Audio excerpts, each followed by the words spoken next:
Hoy llegamos a esta pregunta de cómo podemos recibir el Evangelio, ¿verdad? ¿Cuál es la respuesta que requiere nosotros frente al Evangelio? Una vez entendemos qué es el Evangelio, y la respuesta directa está en el título del mensaje, es arrepentimiento y fe.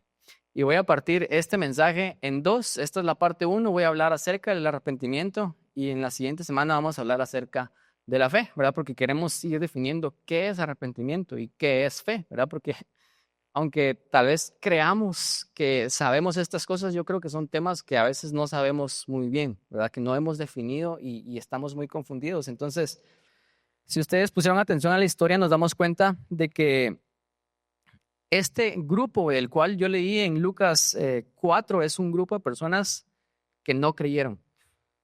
Ellos no tuvieron fe. Ellos en un cierto sentido no se arrepintieron. Entonces, la historia que acabamos de leer nos da un ejemplo negativo de qué pasa cuando no nos arrepentimos. Y lo que yo creo es que lo que pasa cuando nos arrepentimos es que no podemos tener fe, porque no puede haber verdadera fe a menos que haya un verdadero arrepentimiento. Entonces, solo para darles un contexto de la historia, Jesús está predicando en su ciudad natal, que es Nazaret. La Biblia dice que aquí se crió Jesús. Entonces, cuando Jesús empezó a predicar el Evangelio, a ellos les gustó el Evangelio. Ellos dijeron, wow, este es un mensaje que sí necesitamos, que queremos recibir. Pero después Jesús se da cuenta de que ellos no lo están entendiendo, porque a ellos les está gustando el Evangelio. Porque el Evangelio usualmente, cuando lo entendemos realmente, causa una confrontación a nuestra vida. Si entendemos el Evangelio correctamente, el Evangelio nos ofende en el inicio. Si el Evangelio nos gusta en el inicio, probablemente no lo hemos entendido. Entonces Jesús de hecho se dio cuenta de que ellos no han entendido el Evangelio porque a ellos les está gustando lo que él está diciendo, ¿verdad? Entonces Jesús viene y clarifica más y empieza a hablar y empieza a decir qué realmente significa el Evangelio. Después viene y les habla acerca de dos ejemplos bíblicos. Les habla acerca de una viuda, ¿verdad? Eso es un montón de Biblia, si no conocen la Biblia, pero una viuda en los días de Elías, en donde esta viuda no era una mujer israelita, sino era una mujer de otra nación, y había un gran hambre en toda la tierra por 3 años y medio, ¿verdad? Y Jesús dice, habían muchas viudas en Israel que necesitaban al profeta Elías, ¿verdad? O sea, habían muchas viudas en Israel que necesitaban este milagro. ¿Cuántos no se murieron de hambre en esa hambruna? Pero sin embargo, dice Jesús, Elías no fue a ninguna de las viudas de Israel, sino había una viuda de Serepta, o sea, una viuda de otra nación. Alguien que estaba completamente apartada de las promesas de Dios, alguien que era probablemente pagana y adoraba a otros dioses, tenía otras creencias, alguien que no merecía en lo absoluto este milagro. ¿Y por qué fue Elías a ella y no al montón de viudas que hay en Israel? Y después él da otro ejemplo de Eliseo y Naamán, y dice Naamán el sirio también. Habían muchos leprosos en Israel en ese tiempo, pero Eliseo no fue a sanar a ningún leproso de Israel. Eliseo sanó a alguien que era sirio, que era de hecho enemigo de Israel, y no solamente era enemigo de otra nación, pagano, ajeno a las promesas de Dios, sino también era un general de guerra. Eso quiere decir que probablemente había matado a israelitas, había ordenado, era un asesino.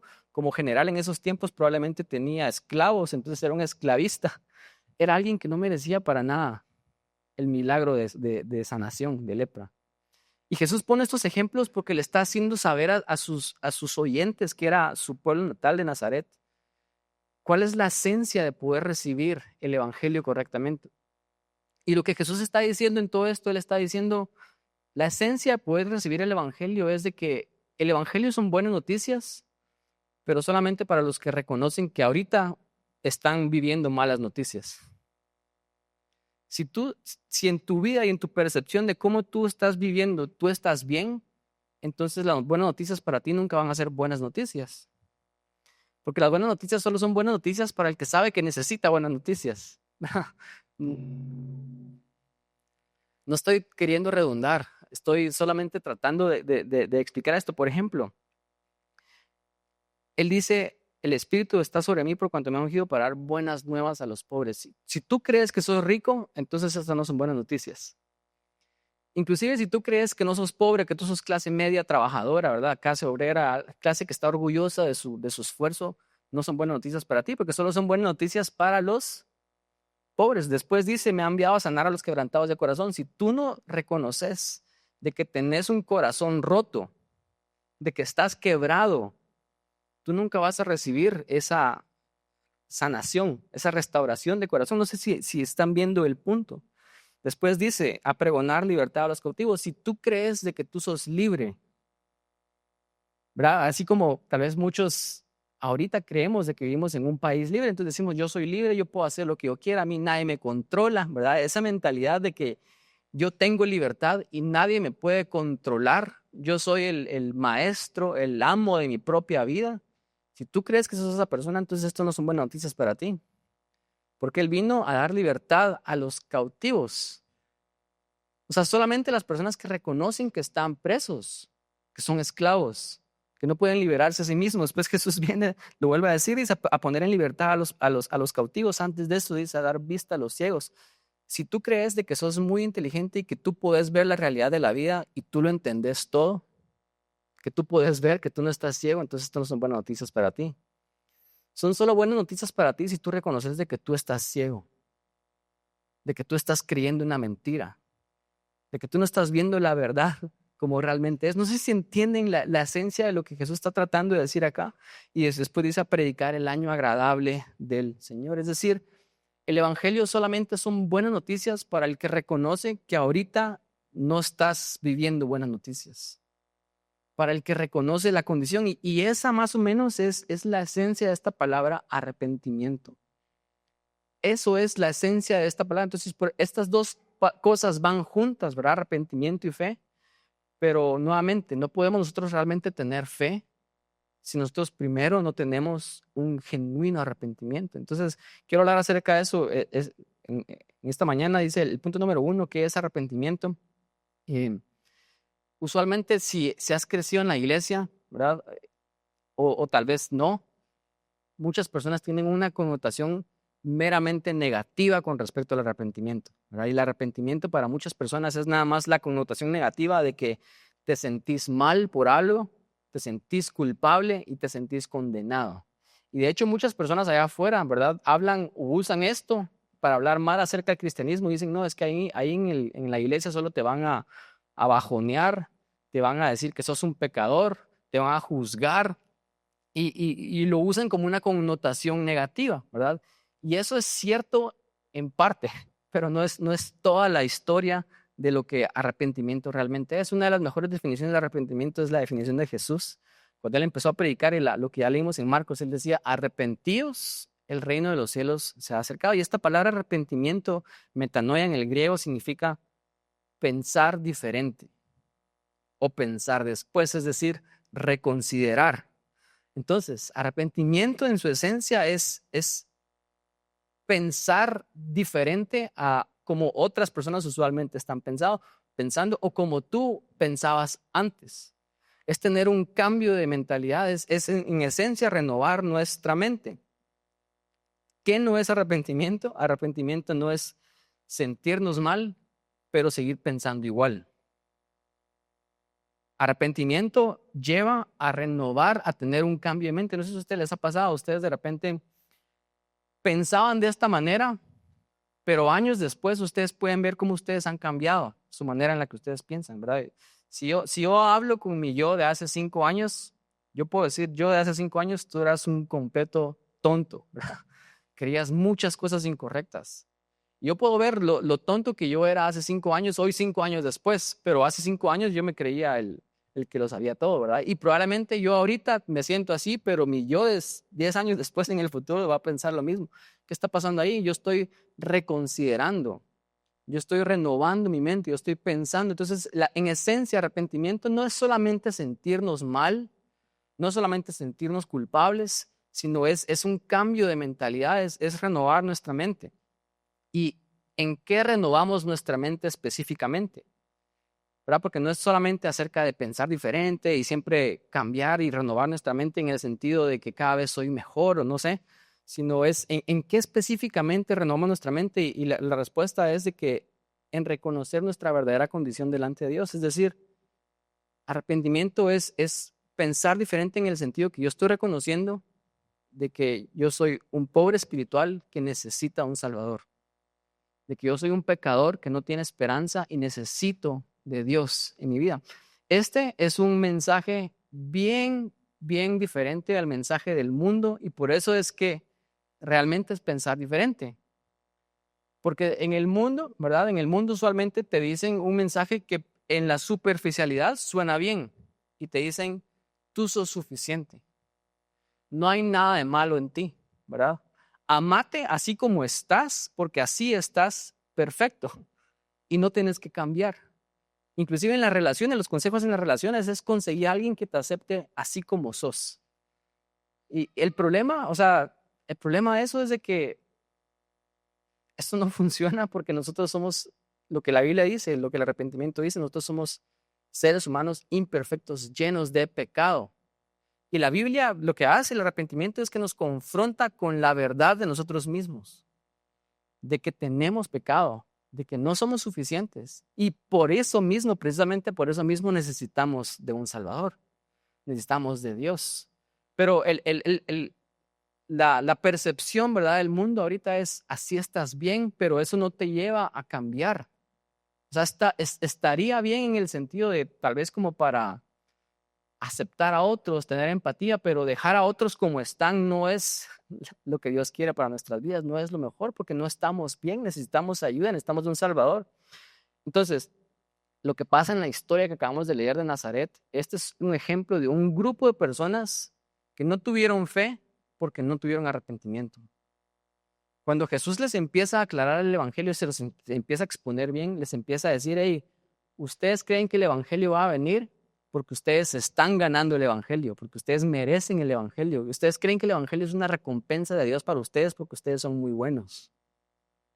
Y Jesús le dice, déjenme decirles qué es el evangelio. ¿Para quién es el evangelio? El evangelio es para las personas que saben, que reconocen de que no tienen nada, que están lejos de Dios, que están ajenos. Y nuevamente pone estos ejemplos de dos personas que no eran judíos. Ellos no merecían nada de parte de Dios porque no eran parte de la nación judía en ese momento. Ellos eran paganos, ellos eran pecadores y aún así Dios vino a ellos e hizo un milagro en sus vidas. ¿Por qué?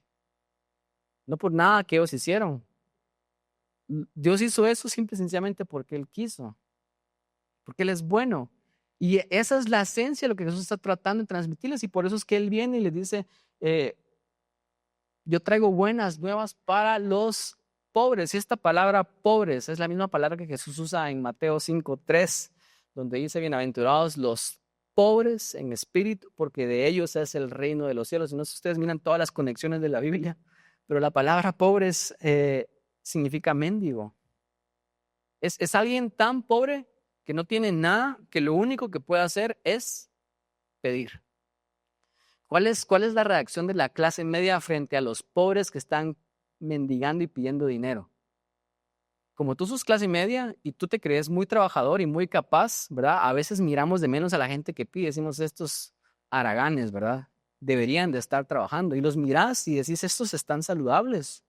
No tienen nada malo en ellos, ¿verdad? Su salud, ellos están bien físicamente, ellos fácilmente podrían estar ganándose la vida dignamente, no tendrían necesidad de pedir, ¿verdad? Así los miramos nosotros, ¿por qué? Porque nosotros somos clase media y nosotros nos orgullecemos de nuestro trabajo, de nuestro esfuerzo, de que estamos haciendo las cosas bien, pero un pobre, un mendigo es alguien que no puede trabajar, que no puede hacer nada. Es tan pobre que lo único literalmente que puede hacer es pedir. Y Jesús dijo, bienaventurados los pobres, porque de ellos es el reino de los cielos. En Lucas 4 dice, hoy traigo buenas nuevas a los pobres. Nuevamente, ¿qué está diciendo Jesús acá? Está diciendo, el evangelio es para las personas que reconocen su verdadera condición. Si nosotros no reconocemos nuestra condición pobre espiritualmente delante de Dios, ¿qué quiere decir eso? Que no tenemos nada para llegar a Él. Entonces el evangelio nunca va a poder venir a nosotros y esa es la esencia del arrepentimiento. El arrepentimiento es reconocer esto. La semana pasada leímos esta parábola, el hijo pródigo, y en esta parábola realmente el hijo menor ejemplifica muy bien lo que significa arrepentirse según lo que estamos diciendo ahorita. Las palabras de Lucas 15, ¿verdad? 17, el hijo menor viene y dice, y volviendo en sí, ¿qué está pasando acá? Reconsiderando, pensando diferente y diciendo, hey, ¿qué estoy haciendo? ¿Verdad? Ese arrepentimiento es cuando tú miras a tu vida y tú, por tal vez un momento breve de iluminación del Espíritu Santo, tú decís, ¿qué estoy haciendo? ¿Por qué estoy viviendo así como estoy viviendo? ¿Verdad? Ese es el cambio de mente que está dando Jesús. Dice que volviendo en sí, Él dijo, ¿cuántos jornaleros en la casa de mi padre tienen abundancia de pan y yo aquí perezco de hambre? Me levantaré e iré a mi padre. Escuchen lo que es arrepentimiento. Es primero pensar diferente. Hey, ¿qué estoy haciendo? Volviendo en sí. Y después dice, Padre, he pecado contra el cielo y contra ti. Ya no soy digno. Escuchen esto, ya no soy digno. ¿Qué está haciendo el hijo menor acá? Está reconociendo su verdadera condición. Está diciendo, no tengo, ¿qué estoy haciendo acá? ¿Verdad? Y cuando va al Padre, él reconoce de que él no es digno de recibir nada del Padre. Él ha perdido toda oportunidad para recibir algo por mérito propio. Por eso él dice, ya no soy digno de ser llamado tu hijo, hazme como unos jornaleros. O sea, él se está arrepintiendo. La semana pasada yo dije esto, ¿verdad? Los perdidos reciben gracia, ¿verdad? Solamente cuando admiten su condición de pecado.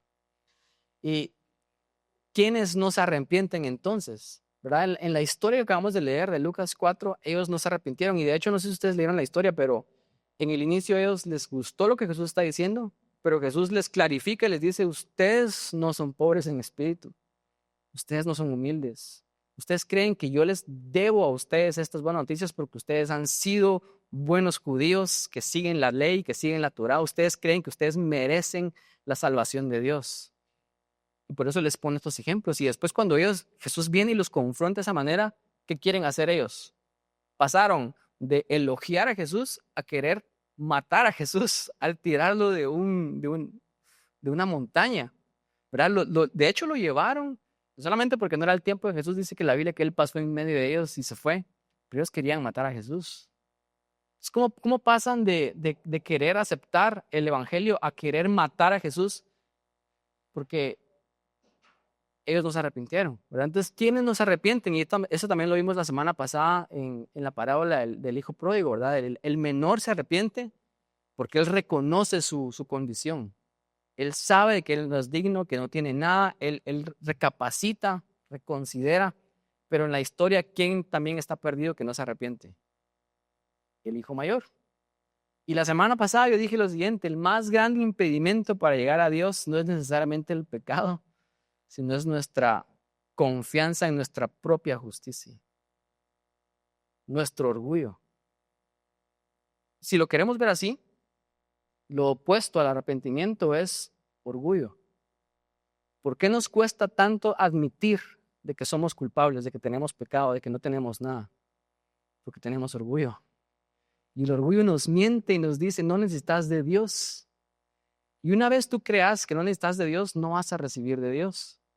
Porque el reino de los cielos lo reciben los pobres en espíritu. Hoy estaba pensando en esto y se me vino esta frase.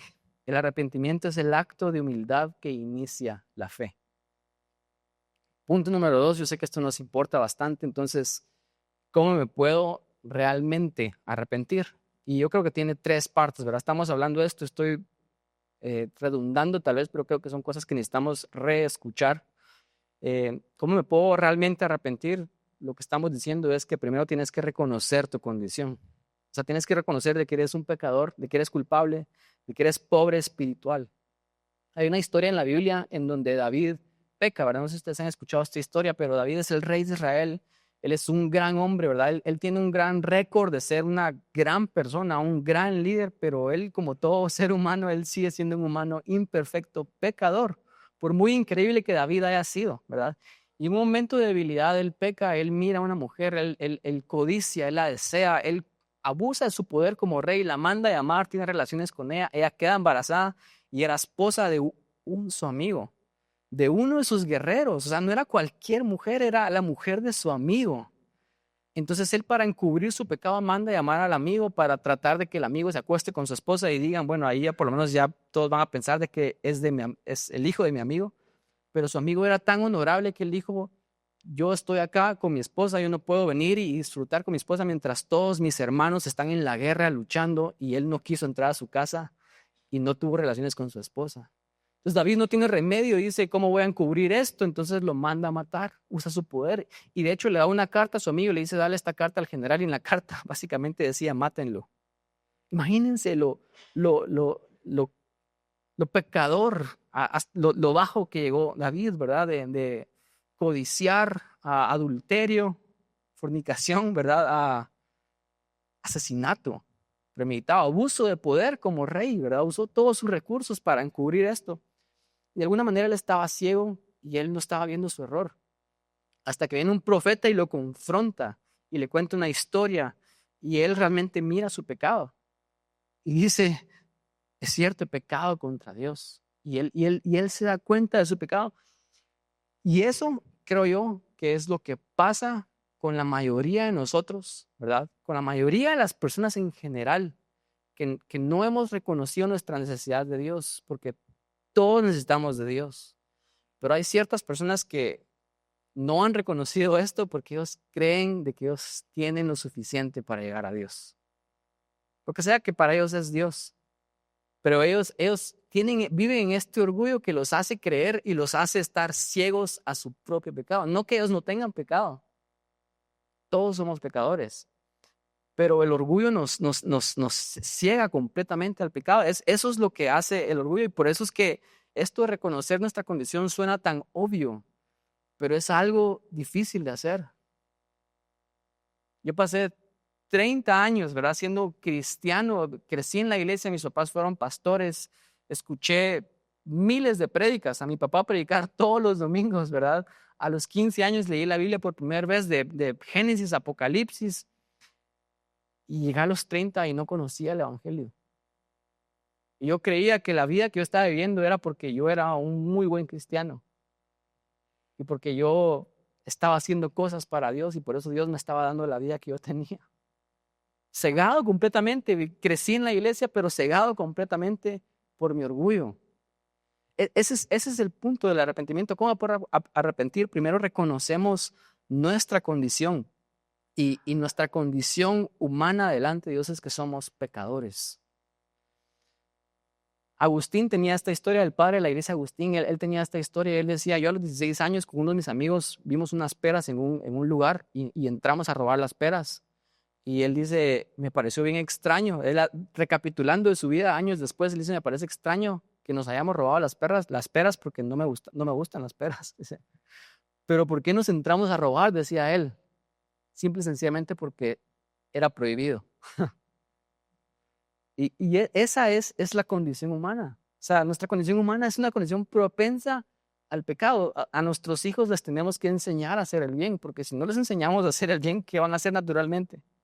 ¿Cómo se van a comportar naturalmente? ¿Cuál es nuestra naturaleza con la cual nosotros venimos como seres humanos? Y en pocas palabras, el arrepentimiento es lo que nos dice la verdad de nosotros mismos. El mundo allá afuera nos quiere ocultar la verdad y el mundo allá afuera te quiere decir, así estás bien como estás, amate así como estás. ¿Por qué? ¿Por qué Satanás usa ese mensaje tanto? Porque él no quiere que nos arrepintamos, él no quiere que lleguemos al Evangelio. Si tú no reconoces que necesitas de Dios, entonces nunca vas a llegar a Dios. Entonces el mensaje del enemigo es, tú estás bien así como estás. Comer el fruto, tú puedes ser como Dios sin Dios, ¿verdad? Por eso es que yo creo que en iglesias, ¿verdad? Es bien importante cuando nosotros escuchamos la palabra de Dios, en un mensaje nos sintamos confrontados con la palabra de Dios. Si nos están diciendo lo que queremos escuchar, probablemente no estén predicando el Evangelio. El Evangelio nos confronta realmente. Y número dos, después de este reconocimiento de nuestra condición, yo creo que el otro es confesar nuestro pecado. Confesar nuestro pecado es pedir perdón. Es lo que el hijo pródigo dijo, ¿verdad? David también dijo esto. El hijo pródigo dijo, Padre, he pecado contra el cielo y contra ti. O sea, él estaba admitiendo su culpa. Él estaba admitiendo que tenía pecado, que él era culpable. Eso realmente es parte también del arrepentimiento, es pedir perdón a Dios, pero no decir, Dios, perdóname, ¿verdad? Y no pasa nada, sino es realmente reconocer la gravedad de lo que hemos hecho delante de Dios. Entonces, a ustedes a veces les pasa que alguien les hizo algo a ustedes y ustedes vienen y confrontan a esa persona y le dicen, mira, lo que me hiciste no está bien. Y esa persona trata de minimizar lo que hizo. Ah, ya, perdóname, es que tú sos bien exagerada, ¿verdad? Sos bien exagerada. Esta persona que está pidiendo perdón y está diciendo perdóname, no realmente se está arrepintiendo porque está minimizando la ofensa. O cuando relativizamos la ofensa, por ejemplo, cuando decimos cosas como, no, es que todos lo hacen, es normal, ¿verdad? O sea, todos miran pornografía, todos tienen relaciones sexuales antes del matrimonio, eso es normal, ¿verdad? Y cuando en el mundo tal vez sí sea normal, pero reconocer nuestro pecado es realmente darle la gravedad y la ofensa que el pecado realmente tiene, ¿verdad? A veces también justificamos la ofensa, decimos, no, es que lo que pasa es que yo crecí en un lugar donde me hicieron estas cosas y yo tengo estos problemas psicológicos y empezamos a justificar nuestro comportamiento. Eso no es arrepentimiento. Arrepentimiento es una confesión de realmente tomar responsabilidad de nuestro pecado y decir, yo he pecado, yo soy culpable. He pecado contra el cielo y contra ti. ¿Cuántos de ustedes han tomado esa responsabilidad de las cosas que ustedes han hecho? El hijo pródigo, de hecho, dice, yo he pecado contra el cielo y contra ti. Ya no soy digno de ser llamado tu hijo. Hazme como uno de tus jornaleros. ¿Qué significa eso? Él estaba dispuesto también inclusive a recompensar o tratar de, de retribuir al padre. No que él realmente pudiera retribuir al padre. Él estaba pidiendo misericordia realmente, pero él estaba por lo menos dispuesto a hacer algo, ¿verdad? Eso habla acerca de un corazón que realmente está dispuesto a cambiar, ¿verdad? No es solamente Dios, perdóname, porque necesito irme al cielo, sino es Dios, perdóname, quiero cambiar y voy a hacer todo lo posible por cambiar. Estoy dispuesto a trabajar, ¿verdad?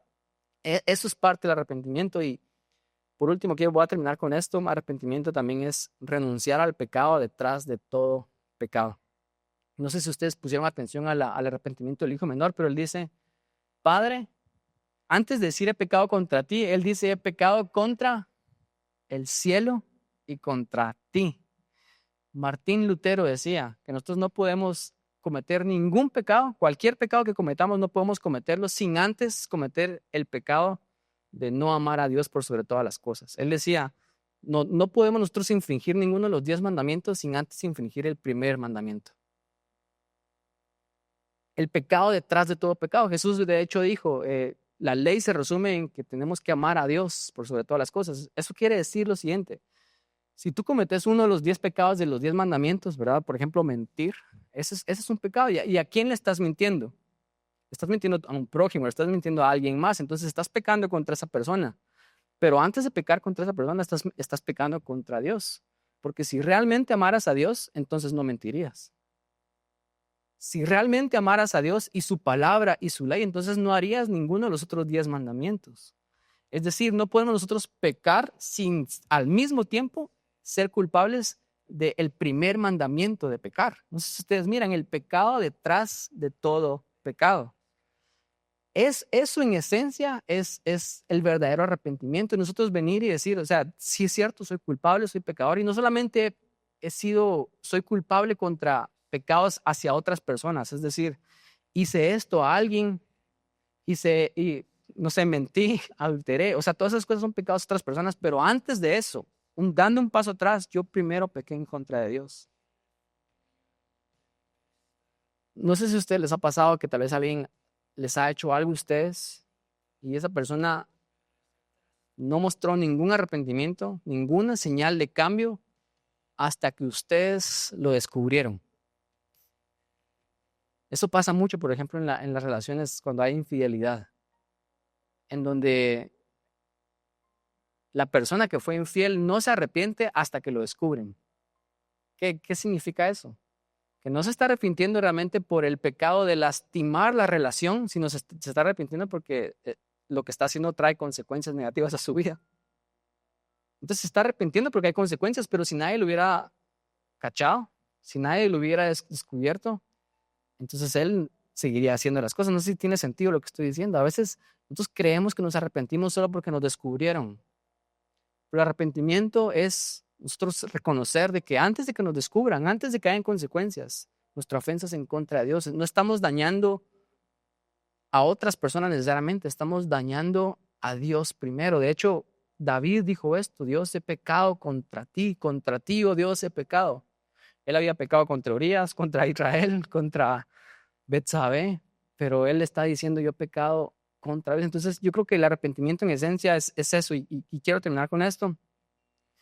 ¿Qué es el arrepentimiento realmente? El verdadero arrepentimiento y cómo nos podemos arrepentir es primero reconocer tu condición delante de Dios, confesar, pedir perdón a Dios, ¿verdad? Eso significa tomar responsabilidad y renunciar al pecado detrás de todo pecado, que es tu pecado contra Dios. Ese es el verdadero arrepentimiento, reconocer de que no solamente hiciste tus pecados contra otros, sino antes de eso lo hiciste contra Dios. Y el punto con el que quiero terminar, es la tercera vez que lo digo, perdón, pero ahora sí es la última. Lo que estoy diciendo acá no es de que el arrepentimiento es lo que nos lleva al evangelio, en el sentido de que mientras más te arrepintas o mientras más genuino seas y mientras más te castigues y digas: soy un pecador, ¿verdad? Y tengo que restituir todas las cosas malas que he hecho, eso te vaya a llevar a Dios. No estoy diciendo eso. Porque el arrepentimiento es nada más esa condición que te mueve primero a Dios, ¿verdad? Es el hijo pródigo nuevamente. Él dice: ¿qué estoy haciendo? Y eso lo lleva a ir a Dios, pero él no puede ir a Dios. Él toma, ¿verdad? Él tiene esta acción de ir hacia Dios, pero realmente la Biblia dice que cuando él estaba aún lejos, el Padre fue a él. Y el arrepentimiento nos lleva al evangelio, pero no es el evangelio en sí. No sé si estoy transmitiendo el punto. De hecho, es hasta cuando él va y tiene este arrepentimiento genuino, que él realmente experimenta el evangelio, porque el evangelio es que el Padre salió a él. Y la semana pasada hablaba con Carlos, y Carlos me decía: esta persona acababa de estar con los cerdos, estaba sucio. Y el Padre va y lo abraza así de sucio, ¿verdad? Y lo besa. Eso es el evangelio. El evangelio es Dios yendo a nosotros aún y a pesar de nuestra condición, aún y a pesar de lo sucios que estamos. El evangelio es que el Padre viene, lo besa, lo abraza, lo recibe, le pone un anillo, le pone calzado, lo cambia, le pone vestiduras nuevas y lo celebra cuando él no merece nada. Eso es el evangelio. El arrepentimiento es ese acto que nos lleva a la fe, que nos lleva al evangelio, pero el evangelio es lo que Dios y el Padre hace por nosotros. Les voy a pedir que nos pongamos de pie, vamos a terminar orando.